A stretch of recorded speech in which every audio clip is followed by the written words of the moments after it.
First, I want to congratulate Isaiah. I had a chance to watch the match, and I told him my 9-year-old is now hooked on wrestling. He wanted to watch the rest of the national championships there. But we talk a lot about, you guys have heard me use the phrase consistency over greatness. To go undefeated and to win the national championship, tells me that he's approached every day with the right mindset. That's hard to do. That takes a great deal of discipline to do that. So I'm happy for him and happy for Coach Heffernan. The greatest thing, obviously, I think about getting to the spring is getting a chance to hit the reset button and evaluate really every area of our program and taking a look at it certainly through the eyes of this past season. If you would have caught me a day or two after the Alabama game, I probably would have been a little bit, a lot of it maybe, emotional and obviously disappointed, which I still am with the way that we played in that game. But I think when a week goes by, you get a chance to reflect and hit the reset button on everything and look at the season as a whole. So before we talk about certainly the last 2 games, which I'll do that, I think as a coach, and our staff has done this, we've sat down, we've met on several occasions after the season's been over. We'll have an opportunity to meet with our players. We'll have our senior exit stuff as well, and we'll continue to learn and grow through it.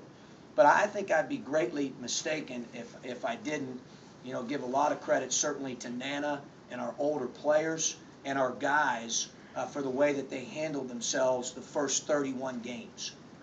For them to go through everything they did from the curveball perspective, they saw about every pitch all season, and to handle it the way they did. You don't beat Baylor and Purdue and Maryland and Michigan State and play with the toughness that those kids played with throughout the majority of the duration of the season and put yourself in position, debatedly, I understand, but I think we all know we were in discussion heading into the last week to make the NCAA tournament. Through all those curveballs and the whole next man up deal throughout, I certainly owe Nana, our older players, and our guys a lot of credit for doing that. And you could even debate, as Dustin said to me, we're 20 minutes away, maybe at Purdue, from getting in. So that's how close we were. So I certainly don't want to take that away from those guys. I think it's important to look at it holistically. It's the reason that I don't watch game film right after losses at night. I sleep on it and I get up the next day, because you want to try to be as objective as you can be and try to detach the emotion and look at it for what it is. So I think that's important. In terms of the last 2 games, I think for me, watching them now and having a chance to kind of take a deep breath and try to evaluate them for what they are, I'm disappointed with our toughness and our togetherness in those 2 games. I am.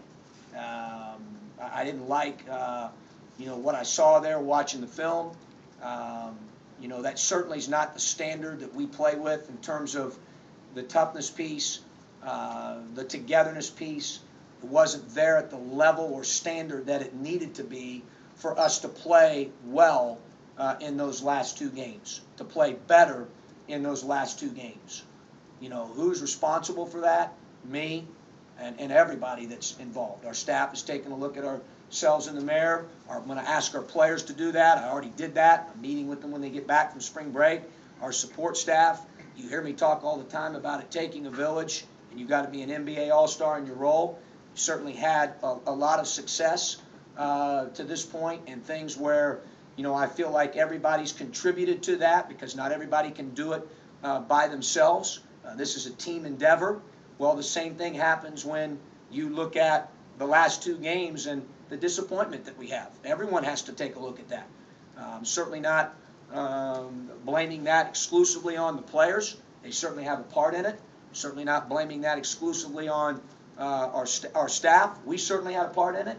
I think everybody's got to take a look at it and figure out why we didn't play with the toughness and the togetherness that we've been accustomed to over our time at Illinois, and for, quite honestly, the majority of this season, in the midst of some adversity, which, again, I give those guys credit for that.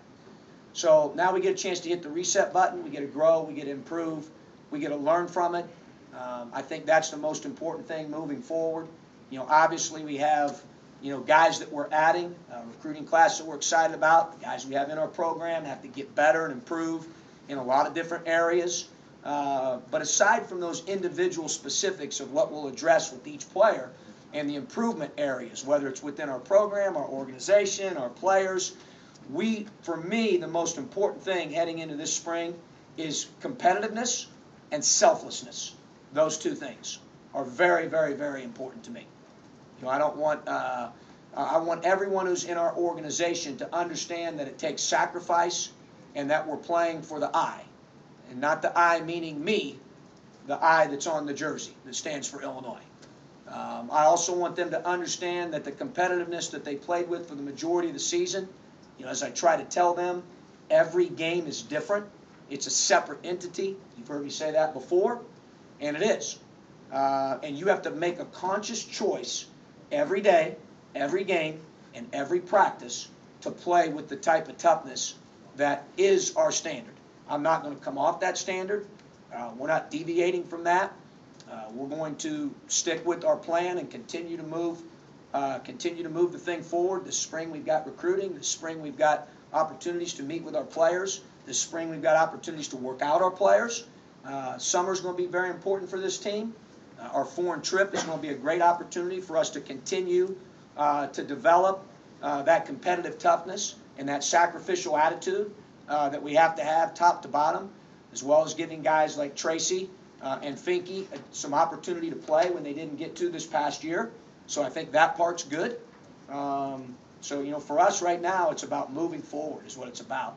But I do think it's important that you always have to learn from every circumstance that you're in. And we're certainly going to take the time to do that and add the players to that equation when they get back from spring break. Questions?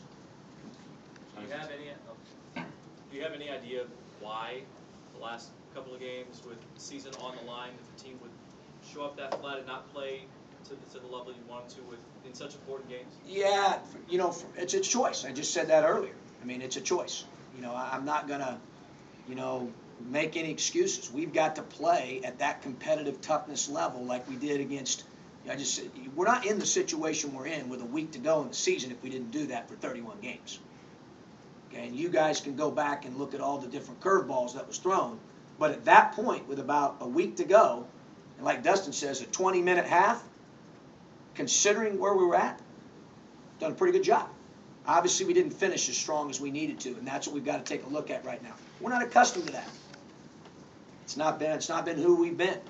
So it's good. I mean, we've got to learn from it. We've got to get better. I think everybody has to look themselves in the mirror and find ways to improve. But I think it's a mindset. I think it's a choice. I tell them all the time, the greatest gift God gave us is the gift to choose. You've got to choose to be tough and together every day, regardless of circumstance. I thought our guys did that for the most part. Unfortunately, I did not think we had that level of toughness and togetherness that we needed to play the way that we're accustomed to playing in Season 3 and Season 4. Before the NIT, I think I asked you how you felt the guys were going to come out for that game. Did you feel that coming? Maybe that no, because I thought we had practiced pretty well, really well. I thought that, and certainly, one thing I hesitate, saying, and obviously we're wanting to play better, but I do want to certainly give Michigan and Alabama credit. They played well. Okay, I don't want to take anything away from how their kids played, the energy they played with, the execution. I'm not trying to do that at all. I'm talking more about the things that we can control. I do think that, the game, they came out, they hit us pretty hard early. I thought the first half was we had a stretch there, Marcus, where it was about 8 to 9 minutes where they went on that run. That was, the second half I thought we battled. We got a ton of offensive rebounds, had a ton of deflections. We did. But at that point, it's a 40-minute game. You have to value every possession. At that point, we were playing and digging ourselves out of a hole. Such an uphill battle. It was going to be difficult. I think how you start games is important. I've always said that. I think you got to try to set the rules.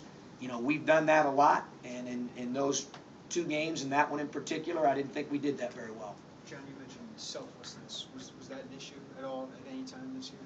I think it's always an issue with any team, Jeremy, when I look back and think about this past year, because whether we like to admit it or not, God has built all of us to have selfish desires to a degree.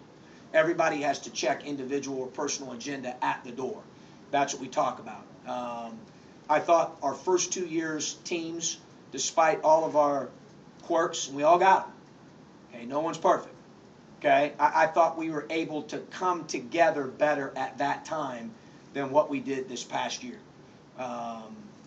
Towards the end there, the last 2 games. So, you know, we've got to get that back. I know what that looks like. I know what it smells like. I've been a part of it.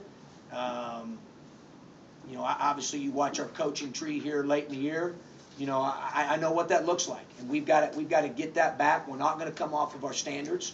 At the end of the day, the guys have to make a conscious choice to make mental and physical toughness and selflessness and sacrificing for Illinois the 2 most important priorities. You know, do we have those things at the level of the first 2 years teams going into season 3 and season 4? Obviously, those things showed up. They reared their head in those 2 games. Not too long before that, when I thought we were, I'll be honest with you, I thought we were hitting it again when we played Northwestern here at home. Because Northwestern at that point was playing really well. Won a game right after that, again against Michigan. Northwestern did right after our game. They were playing really well. And I thought we played about as well as we played all season on both ends of the floor. You know, unfortunately, we weren't able to get that competitive energy, toughness, togetherness that we had in that game to continue to mirror that in games or halves after. At times we did during those games, but I think at this time of year, when you're talking season 3 and season 4, you got to do it much more consistently than what we did. John, when you talk about the losing the toughness and the togetherness at the level at which you want to play, do you consider that Michigan and Alabama game, or do you consider that starting at the last couple minutes of the first half against Purdue? You know, it's interesting, Tuck, because again, I talked about this earlier. Each game's a separate entity. Like, for example, even in the Michigan game, we get hit 14-2. LeBron and Jalen come in the game, give us a ton of energy and competitiveness, and we take the lead in that game. So I can't sit here and say, hey, all 40 minutes, man, we didn't bring it. That's not true. It's not truthful. We did. Same thing at Purdue. I thought we did some pretty good things. We had a stretch there at the end of the first half and the beginning of the second half that was the difference in the game. You know, at the end of the game when we were behind and we went to the diamond press and cut the lead, do I think we were playing with some toughness and energy? Absolutely. No question. No question. You know, I think to get the number of offensive rebounds that we were able to get in the last game, do you have to play hard and with energy to do that? At least for portions of it? Absolutely. But at this level, you have to do that consistently. You know, and I just think our team this year did that better prior. And for the majority of the year, quite honestly, even with different lineups and rotations. You know, so that part's the part probably tough that's the most disappointing. Do you anticipate any roster? Do you anticipate everybody coming back? At this juncture, I haven't had any of the meetings yet, Rob. You know, obviously, we're going to have some pretty candid conversations next week with everybody, just like we have with our staff. You know, for me, again, the pinnacle for me right now, the 2 things I'm focused on are competitiveness, selflessness. You know, and so we'll have some conversations next week and have more direction at that time. For next year, would Austin, Tracy, or Kendrick possibly learn the 3 to be able to, you know, change the roster around? We won't make decisions in terms of what we're doing with those guys until we have our whole team intact. Do you think that any of those 3 guys could play the 3 position? Say that again now? Small forward position. Could Austin, Kendrick, or Tracy be useful at that spot? Tracy Abrams at the 3? Probably not going to happen. Okay. Kendrick played it this year. Colbert got better, but more than likely will continue to play in the front court. Okay. Lauren. When you go to Belgium, who can you take with you? Everybody. I mean, okay. Yeah, that's a great for us. You know, obviously every chance you get an opportunity to do that, Lauren's important because you get to build your team earlier than normal, and it's a great opportunity. But this year is a little bit even more perfect timing for us because not only do the freshmen and the newcomers get to go, But Tracy, by that time, Lord willing, if we continue on the track we're on now, will be able to play. So he'll get a couple games, 2, 3, 4 games under his belt after coming off the ACL. A guy like Michael Finke, who we made the decision to redshirt, gets a chance to play some games, gets a chance to get 10 extra days of practice. So, I do think it's going to be very, very beneficial to us. Jonathan, Tracy, who are your leaders next year? Well, obviously, Tracy's a big one. We need some other guys to step up in that area. We do. There's two parts to it, I think. One is having the ability to mirror what we're about in terms of body language, in terms of, how you act, your actions, and then the other part of that's vocal. I think the one thing, obviously, about Tracy is he has both. Ability to be vocal, ability to lead by example. I do think the sit-out year, he and I have had some conversations. I think he sees things a little bit more now. He used to see things exclusively through the players' eyes. I think now he sees things through players' and coaches' eyes. Like he'll say to me or Jamal or Paris, like, wow, like, man, now I kind of see what you're talking about. Like he's gotten a different viewpoint and perspective. I think because of that, he'll be a better leader and ultimately a better player. About this. The 5 position with Nana gone, obviously they look a lot different. Sure. Who's in that mix there? Well, obviously from a defensive perspective, it's hard to replace Nana with one guy. You're talking about a guy that maybe he and one other guy coached over 20-some years, affected the game on the defensive end as much as those guys. So we're certainly going to miss that. I think certainly Darius Paul could be a candidate to play up front and can be a multi-positional guy. Obviously Maverick, Austin, Finke, and then, we'll see what happens with recruiting. About this tour, because we've just been given this this information about sightseeing for fans or anybody else. What kind of interaction should people expect to have with you or the team if they followed you around for 9 days? Well, they'll have, obviously, when you take a foreign trip, I want our guys not only to get better as a team, Rob, I've always approached those from the standpoint of the 10 days of practice kind of belong to me and the staff. And then once we get over there, we're going to play games, we're going to play the right way, but I also want it to be a cultural experience for those guys. And obviously anyone that comes on the trip gets an opportunity to interact with the team probably at a little different level than they would otherwise, in terms of intimacy and how close they'll be to our team. And, we look forward to it. We look forward to the trip. I know our guys are looking forward to the trip. Tracy and I have talked about it on a couple different occasions. And, it's going to be a great opportunity for us, I think, to continue to advance the program and move forward. I think your staff returns intact, John? I think so. You know something I don't know? Those guys are great. I love our staff. We're very close, obviously, and for us, as I said earlier, we're going to continue to stay the course. We're not going to deviate, from our plan. We're not. We're going to be who we are. I think that's important. My dad and others have taught me that. And I think that's important. We're going to be who we are. We're going to evaluate, find ways to get better. No different than any other off season. Obviously we'll pinpoint some areas. Again, for me, the two here, a week to 10 days after, for me, are competitiveness and selflessness. John, how can this roster that you have with new guys and Tracy back, how does that fit your offense better, if at all? Do you think we'll see more of? Well, I don't know if it's necessarily fit your offense, fit your defense. For us, I think, the one thing I've learned in coaching is you have to be able to adapt. And this year was certainly a poster child for that. Okay, so adapting, whether it's set plays you run and, who you're running them for and how you play. And I do think that, hopefully whatever style we pick that best fits our team to help our team be the most competitive possible, that we're able to play that style, Lord willing, from beginning to end.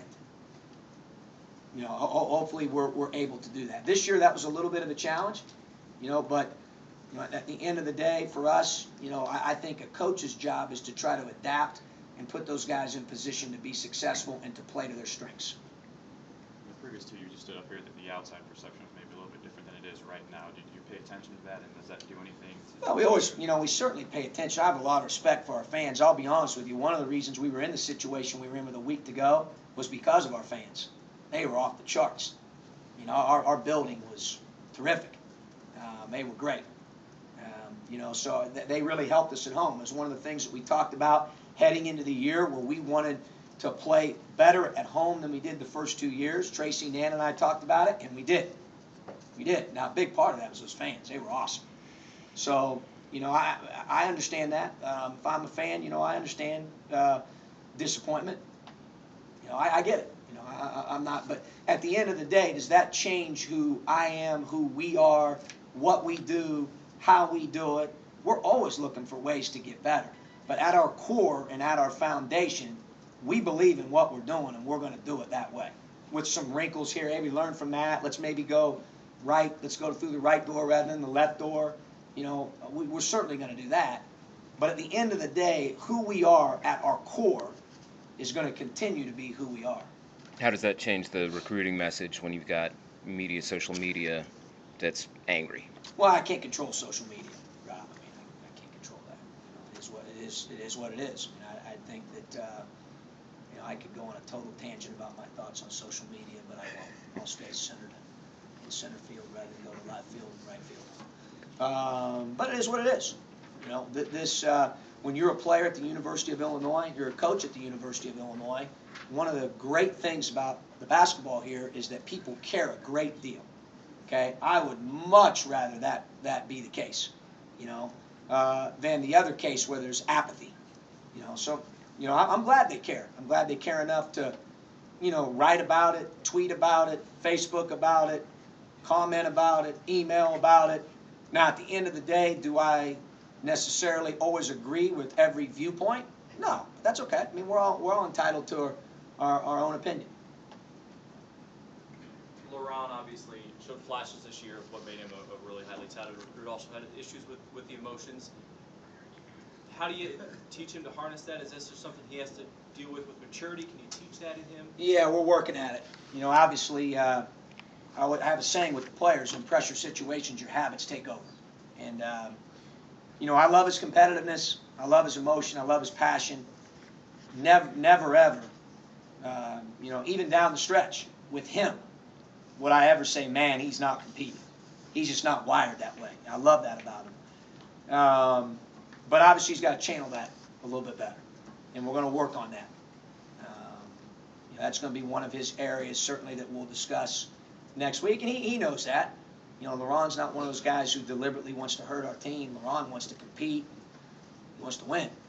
So I'd rather it be that way and try to scale him back than the other way and try to get him to play with motor. You never have to worry about him playing with motor.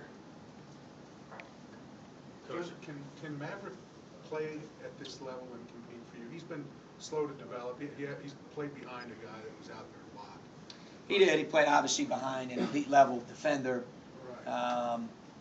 He's got improvement areas. We're going to target those again next week, and he's got to compete and earn the opportunity that you're talking about. Does he have tools? Sure. He's got size. He's got hands. He's got touch, as we've all seen. But at the end of the day, and I always say this, players play players. He's got to have a great offseason. You think he should use the backboard more offensively on shots? Who, Mav? Yeah.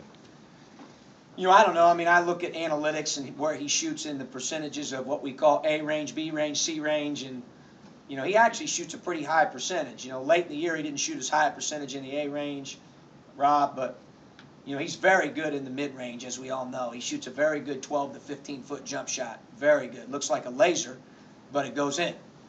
So we'll take a look at it. I'd like for him to employ pivoting more.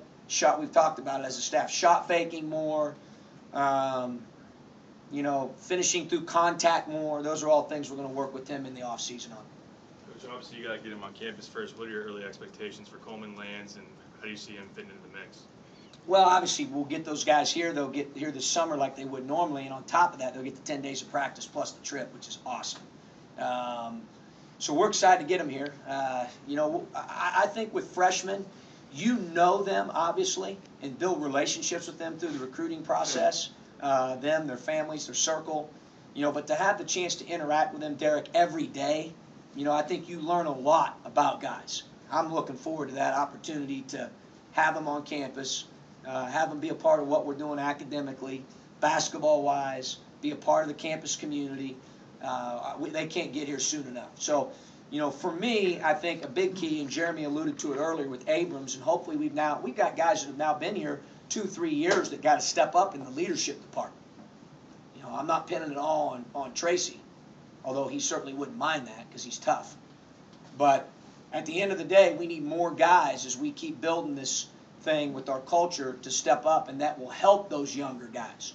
Because what you want to do, Derek, is turn that over to those guys when they become older. And right now we got to continue to talk about, I think right now, our competitiveness and our selflessness. I'm going to continue to beat that drum. Where is Tracy physically? What can he do now? He's much better off now, Tuck, than what I would have anticipated at this point. He's done a good job. Paul Schmidt's done a great job. He should be cleared to shoot here on his own soon. He's done a lot of lateral movement drills with Schmitty. He's done some north-south sprinting drills with Schmitty. He shoots free throws with us at the end of the practices. He comes in and does his treatment and rehab, and does it with does a great job with it, being disciplined and detailed with that. So hopefully here, I'm hoping I keep pushing Schmitty. I think he kind of gets what I'm saying. When's he cleared? I'm pushing him, which I guess is my job, and Schmitty's job is to tell me to back off. But hopefully here sooner than later.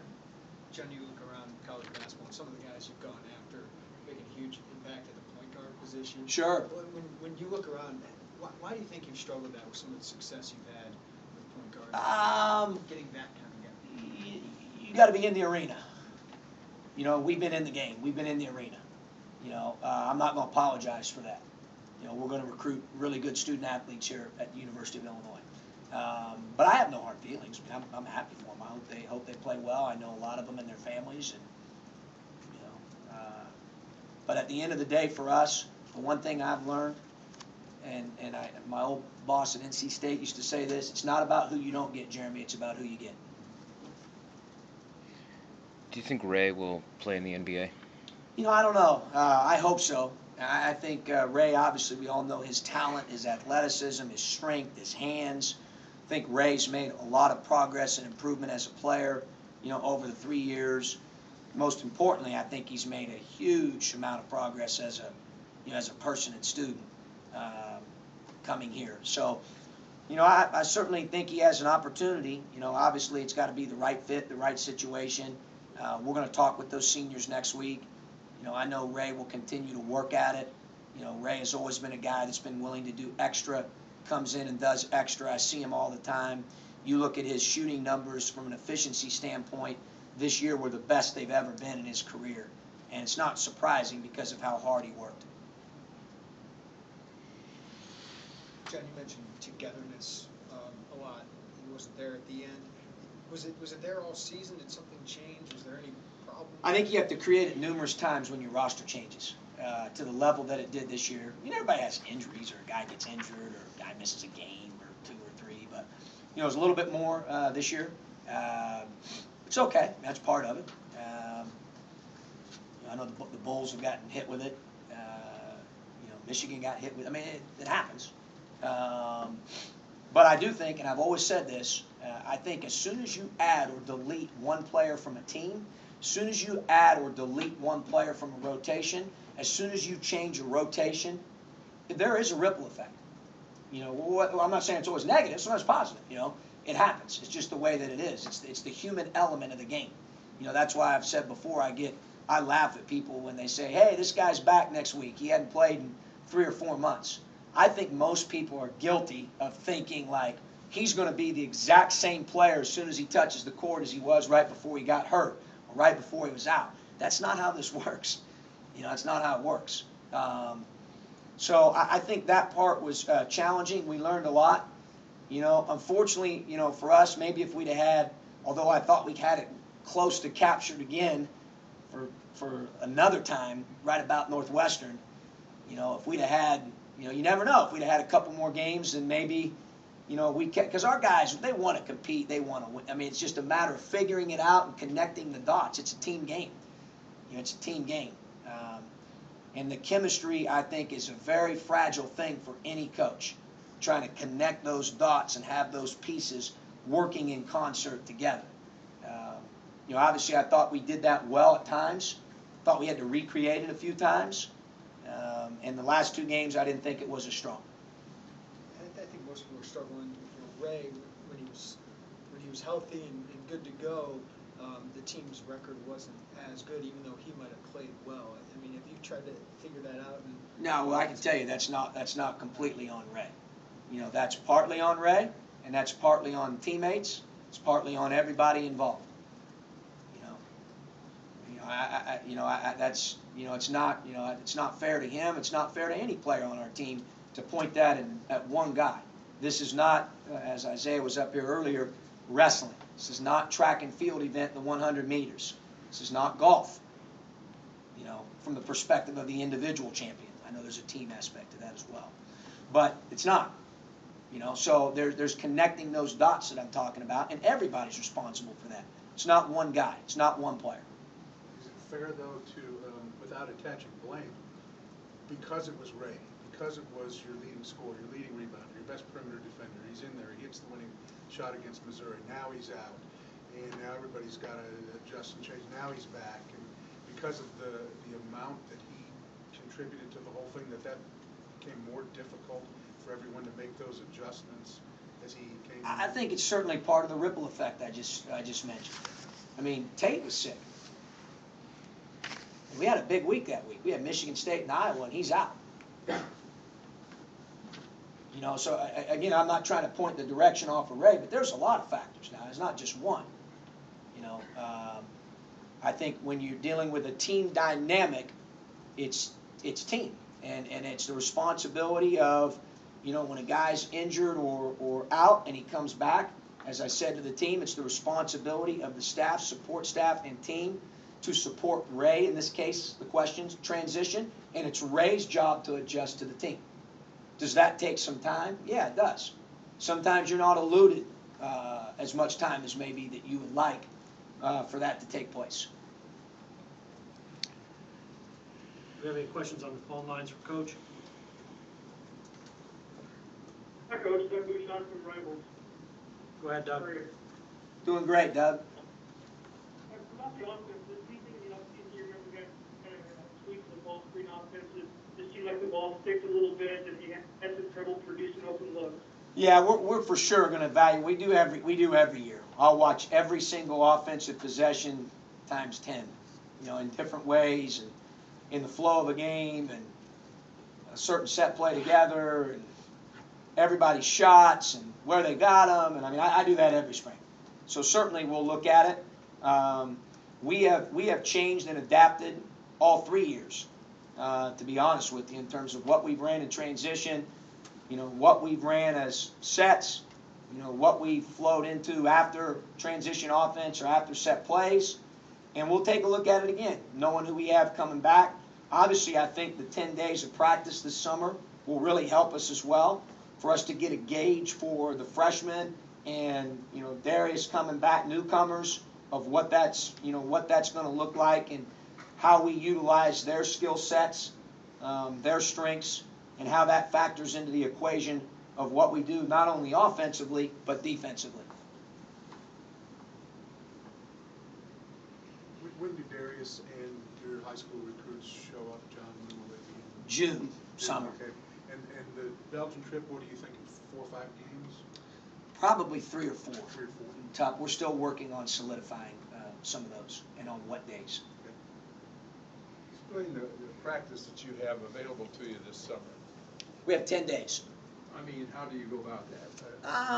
I've done it differently a little bit. I've been part of two as a head coach, and then others as an assistant. It depends on the meaning. Like if we're in school, Lauren, obviously academics always take precedent. If the overlap is while we're in school, then it'll probably be afternoon stuff. You know, one year we had it where there were some days where school was out, we were done with school. And then you could go a morning session and an afternoon session, and with school being out, you're not capped by NCAA compliance hours.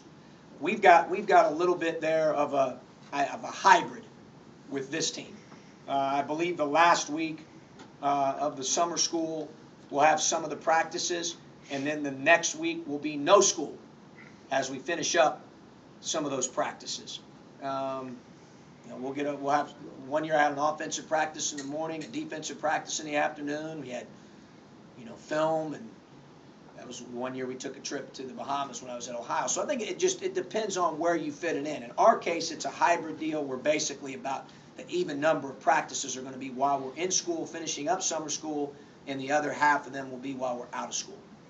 So I'll take a look at that and I'll decide what's best in terms of format.